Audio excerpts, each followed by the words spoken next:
안녕하세요. 성경플러스입니다. 우리는 복음을 생각할 때 제일 먼저 떠오르는 것이 하나가 있습니다. 그것은 아마도 십자가일 것입니다. 기독교에서 십자가는 구원의 상징이기 때문입니다. 그러나 성경에는 이와는 전혀 다른 또 하나의 상징이 있습니다. 그것은 바로 뱀입니다. 십자가와 뱀은 죄의 저주의 상징이기도 하였습니다. 그러나 그러한 뱀과 십자가가 인간을 구원하는 은혜의 통로가 되고 있습니다. 그렇다면 어떻게 죄와 저주의 상징인 뱀과 십자가가 구원의 통로가 된 것일까요? 오늘은 그 놀라운 복음의 역사를 함께 나누어 보고자 합니다. 출애굽을 한 이스라엘 백성들은 광야 생활 속에서 끊임없이 하나님을 불순종하며 하나님과 모세를 원망합니다. 그 결과 하나님은 그들에게 불뱀을 보내시고 그 불뱀에 물린 많은 사람들이 죽어가게 되었습니다. 이스라엘 백성들은 그 죽음의 공포 앞에서 두려움에 떨며 모세에게 달려와 그들의 생명을 살려달라고 간청을 합니다. 그때 하나님은 뜻밖의 방법으로 그들에게 구원의 길을 열어주셨습니다. 놋뱀을 장대에 달아 그것을 바라보게 하신 것입니다.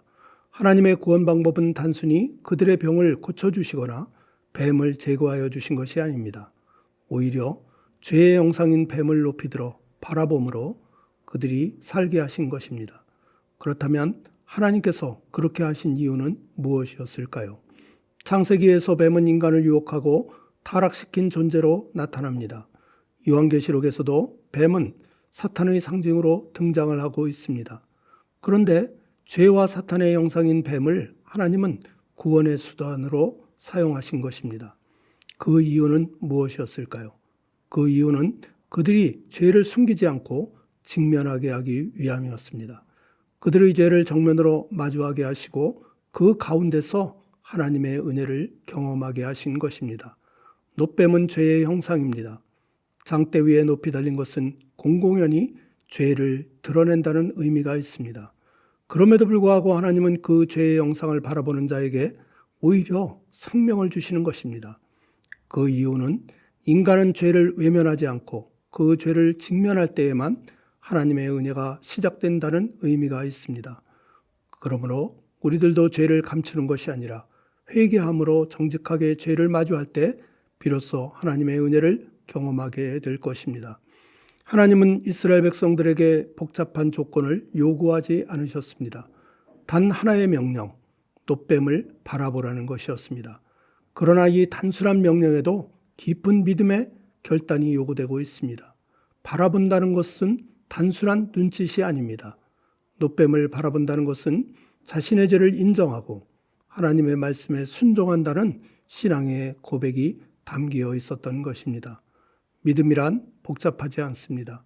믿음은 하나님의 말씀을 듣고 그 말씀을 따르는 단순한 순종입니다. 오늘날 우리의 구원도 마찬가지입니다. 우리의 구원도 그 어떤 행위나 조건이 아니라 오직 하나님의 말씀을 믿고 따르는 순종을 통해서 얻게 된다는 의미입니다. 요한복음 3장에는 니고데모와 예수님의 대화가 나옵니다. 예수님은 그와 대화를 하시면서 놋뱀 사건을 직접 언급하십니다. 이 말씀은 단순한 비유가 아닙니다. 구약의 놋뱀 사건은 예수님의 십자가 사건을 미리 보여주는 모형이었습니다. 그래서 모세가 장대에 뱀을 든 것처럼 예수님도 높이 들려야 한다고 말씀하신 것입니다.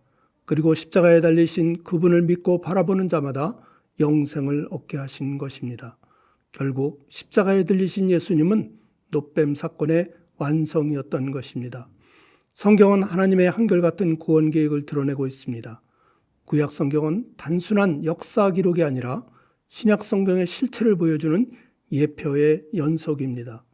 광야의 놋뱀은 십자가를 예표한 사건이었고 그 구조는 오늘날도 동일하게 적용이 되고 있는 것입니다. 오늘날도 우리로 하여금 구원을 얻게 하시는 방법은 우리의 죄를 직면하게 하시고 믿음으로 십자가를 바라보게 하신 것입니다. 십자가는 우연한 고난이 아니라 구속사의 절정이며 완성입니다. 하나님은 죄를 심판하시되 그 안에서 은혜의 길도 열어주십니다. 그 길의 완성이 바로 예수 그리스도의 십자가인 것입니다. 이것이 바로 복음의 본질입니다. 그러므로 노뱀이 구원의 상징이었다면 예수님은 구원의 실체입니다. 누구든지 그분을 믿고 바라보는 자는 영생을 얻게 될 것입니다. 예수님의 십자가는 하나님의 공의와 사랑이 동시에 드러난 자리이며 우리의 죄를 직면하고도 포기하지 않으시는 하나님의 은혜의 자리인 것입니다. 십자가는 원래 로마 제국의 가장 치욕적인 형벌 도구였습니다. 그러나 예수님께서 그 십자가에 달리셨을 때 그 저주와 수치의 형틀은 구원의 상징으로 바뀌게 됩니다. 이것이 바로 복음의 역설입니다. 세상이 미련하다 하는 방식, 세상이 혐오하던 그 자리가 하나님의 구원을 이루는 무대가 된 것입니다. 하나님은 우리의 생각을 뛰어넘는 방법으로 구원을 이루어 가십니다. 예수님의 십자가는 이제 죄인을 위한 사랑의 상징이 되었습니다. 십자가는 더 이상 수치가 아니라 영광이며 절망이 아니라 소망이 되었습니다. 하나님은 이와 같이 고난과 실패마저도 생명의 도구로 바꾸실 수 있는 분이십니다. 그러므로 우리가 그 은혜의 십자가를 바라볼 때 우리의 삶은 회복되고 새롭게 변화가 될 것입니다. 하나님은 이스라엘 백성들에게 노뱀을 바라보면 살리라고 하셨습니다. 오늘날 예수님은 인자를 바라보는 자는 영생을 얻는다고 말씀하십니다. 복음은 단순합니다. 구원의 방식은 복잡한 조건이나 자격이 아니라 오직 믿음으로 그분을 바라보는 것에 있습니다. 예수님을 신뢰하며 십자가를 바라보면 됩니다. 그리하면 우리의 영혼이 구원을 얻게 될 것입니다. 오늘 우리들은 무엇을 바라보고 계시나요? 세상의 염려인가요? 세상의 문제인가요? 아니면 주님의 십자가인가요? 예수님을 바라보시기 바랍니다. 그리하면 살 것입니다. 이것이 바로 복음의 핵심이자 하나님의 초대입니다. 뱀과 십자가는 본래 죄와 저주의 상징이었습니다. 그러나 하나님은 그것을 통해 구원의 길을 열어주신 것입니다. 그 이유는 우리의 죄는 감출 수 있는 것이 아니라 반드시 마주하고 해결되어야 하기 때문입니다. 하나님은 죄를 외면하지 않으시며 죄를 심판하시되 동시에 그 심판 속에서도 은혜의 길을 준비하셨습니다. 그 방법이 바로 십자가입니다. 예수님은 죄의 형상을 입고 십자가에 달리셨습니다. 그리고 이제 누구든지 그분을 바라보는 자는 죄사함과 영생을 얻게 하신 것입니다. 오늘도 하나님은 우리들에게 말씀하십니다. 그를 바라보라. 그의 십자가를 보라고 말씀하십니다. 그리하면 살리라고 하십니다. 이 복음의 소식을 굳게 붙들고 날마다 십자가를 바라보며 믿음의 삶을 이어가시는 모든 성도님들이 되시기를 간절히 기도합니다. 아멘.